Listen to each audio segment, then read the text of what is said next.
Então, hoje é a nossa terceira e última aula, né? No vídeo anterior, ou melhor, na aula anterior, nós falamos sobre os métodos de alfabetização, né?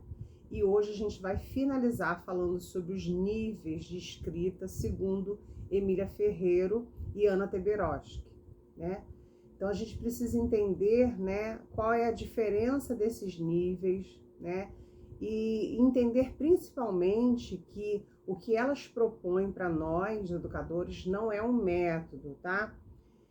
Até porque quando elas elaboraram esse livro, né, a qual é abordado aí na nossa apostila, que é a psicogênese da língua escrita, nessa obra elas fazem justamente uma crítica a todos os métodos, né, que foram utilizados no processo de alfabetização. Até porque elas compreendem, né, segundo estudos com a abordagem de Piaget, de que o indivíduo, né, a criança, ela possui uma leitura global, ela compreende a partir dos 6 anos, né, de que há uma distinção entre letras, né, e fonemas. Elas já conseguem distinguir textos e desenhos, né, aos quais a gente vai sinalizar cada um dos níveis e vocês vão poder observar, né, e estudar sobre essas diferenças, ok? Então, o que a gente precisa entender nesse momento é que o que elas propõem, apesar que está baseado no construtivismo, isso está, né, constantemente nas nossas salas de aula, mas a gente não pode compreender isso como um método, tá? Isso foi um estudo que elas fizeram, tá? Com 108 crianças na fase de escrita e puderam observar justamente esses critérios, né? Dos quais a gente vai falar um pouquinho sobre cada um deles, ok?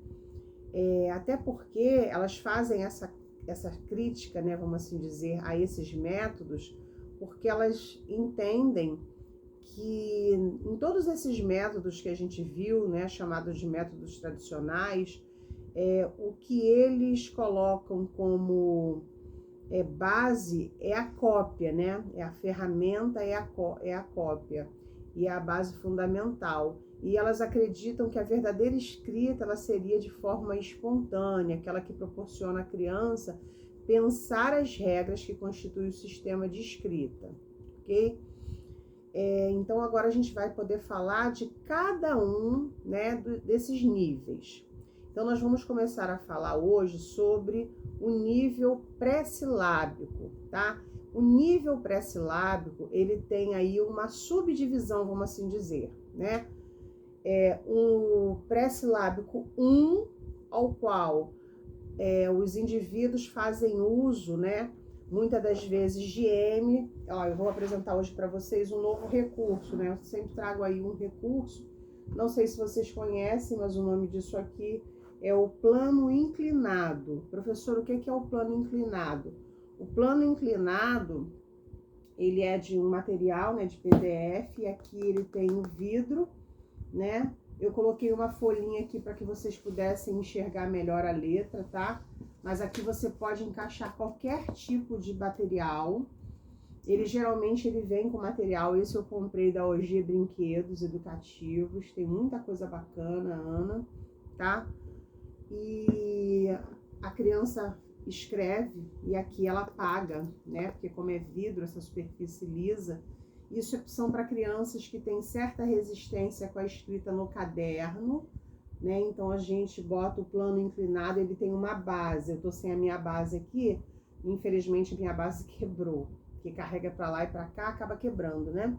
Mas ele tem uma base e aí você vai utilizando, e à medida que a criança vai se apropriando da escrita, a gente vai descendo até chegar na forma do caderno, tá? Que é isso aqui.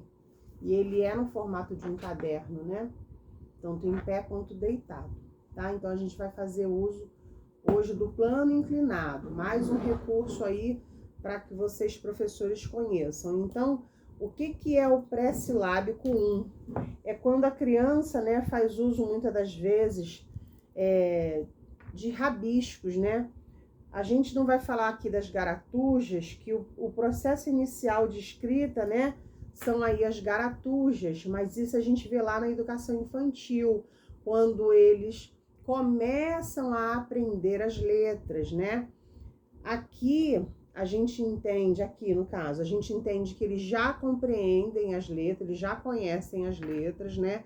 Que a maioria das crianças que chega no nível de alfabetização tem hoje entre 5 e 6 anos, né?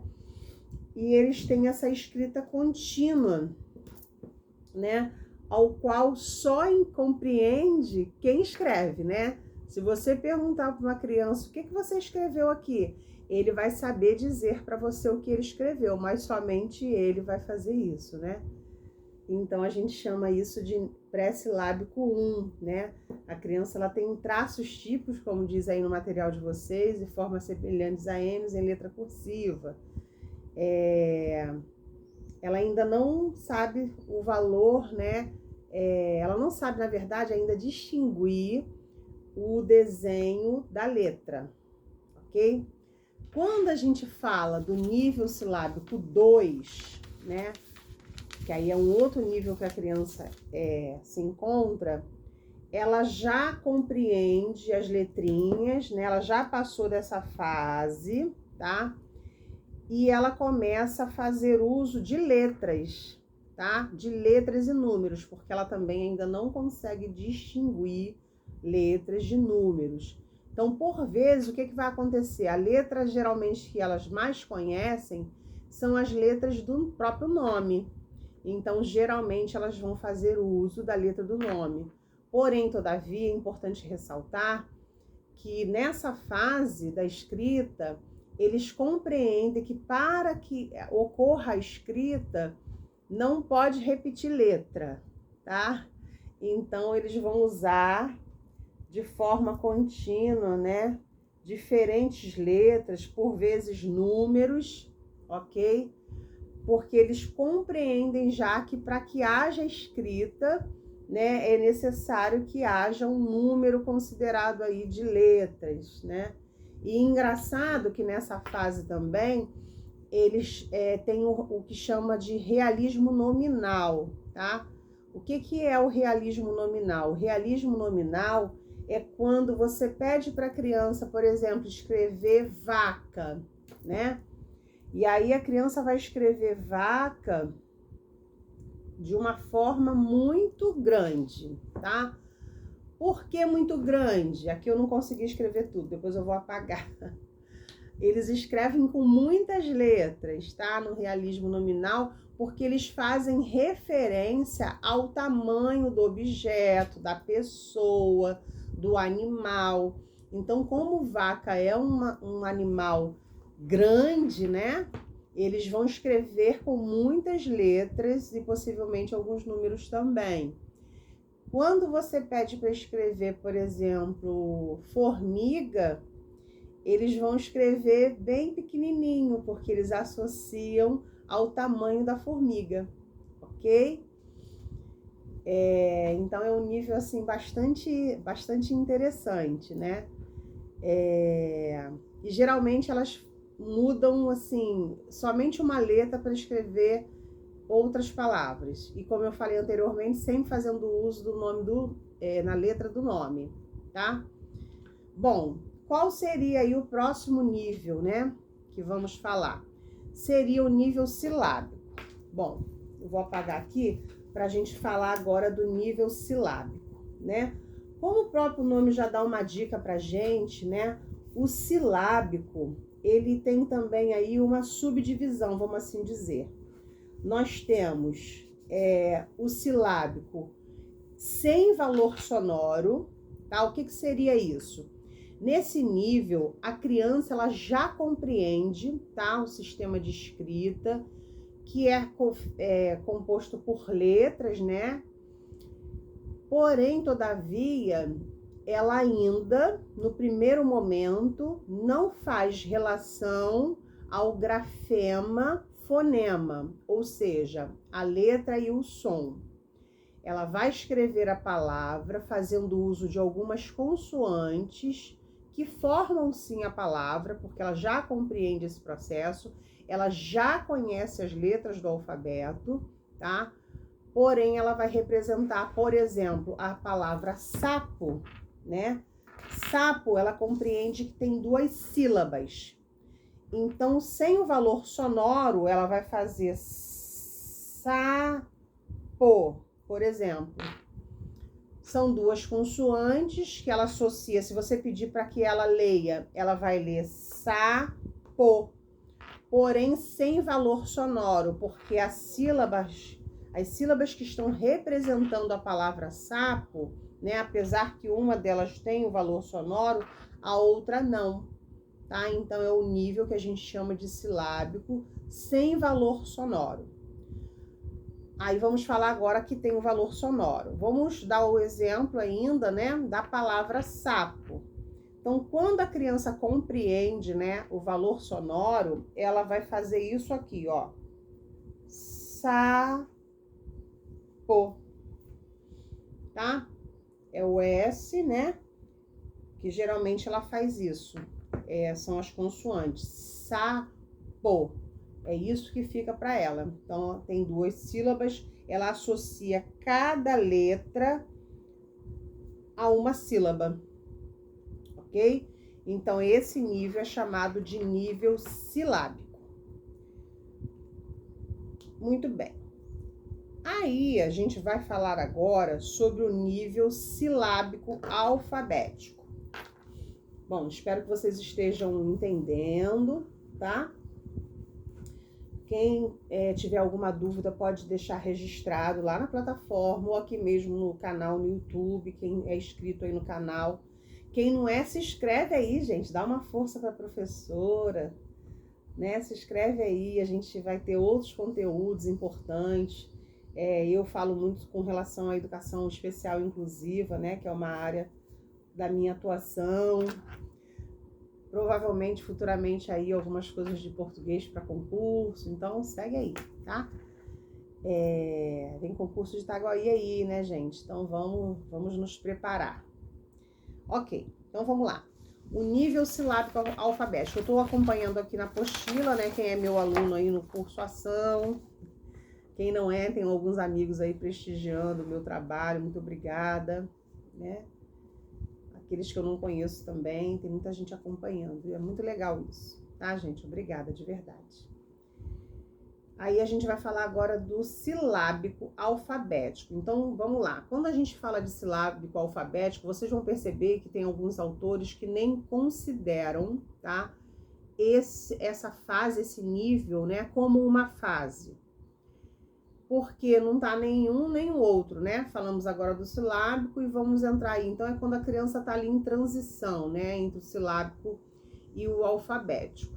Nesse nível, né, nessa fase, a criança já compreende, né, o processo de escrita, ela se aproxima da análise do fonema, né, e do grafema, ela percebe que escrever representa progressivamente as partes sonoras da palavra.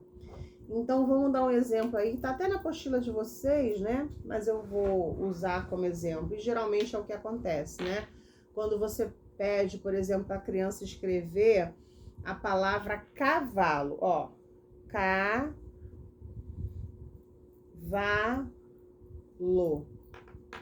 Desculpa aí, a letra horrorosa.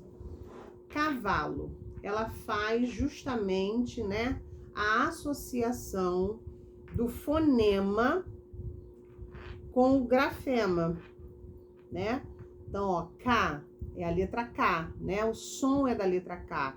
Por isso que ela faz esse processo. Ou quando não, cavalo. Porque, em geral, né, elas escrevem como elas pronunciam, como elas falam. Até porque, a gente não vai falar aqui, né, porque não nos cabe, mas essas percepções só vão começar a ocorrer depois que a criança tiver o seu processo de aquisição de leitura e escrito efetivado, né? E aí a gente vai entrar na questão ortográfica, que aí vai crescendo, né, gradativamente. E esses conhecimentos vão se ampliando, ok? Então, esse é considerado um nível silábico alfabético. E agora o nosso último nível, que nada mais é... Eu tô sem um produto aqui para pagar, tô tendo um pouquinho de dificuldade. Porque o meu já tá velhinho, né? Aí arranha um pouquinho e fica difícil. Mas vamos lá, consegui. Agora a gente vai falar do nível alfabético. No nível alfabético, a gente pode considerar que a criança encontra-se com a aquisição da leitura e da escrita, ou seja, encontra-se alfabetizado. Lembra da distinção que a gente fez aí entre alfabetizado e letrado, né? Vamos lá, vamos estudar. No vídeo anterior a gente falou sobre isso. Então, nesse nível alfabético, a criança ela desenvolve uma análise fonética, produzindo justamente escritas com hipóteses alfabéticas. Então, ela começa a escrever, tá? Jacaré, por exemplo, né? Jacaré. Vamos fazer geladeira. Geladeira. Geladeira.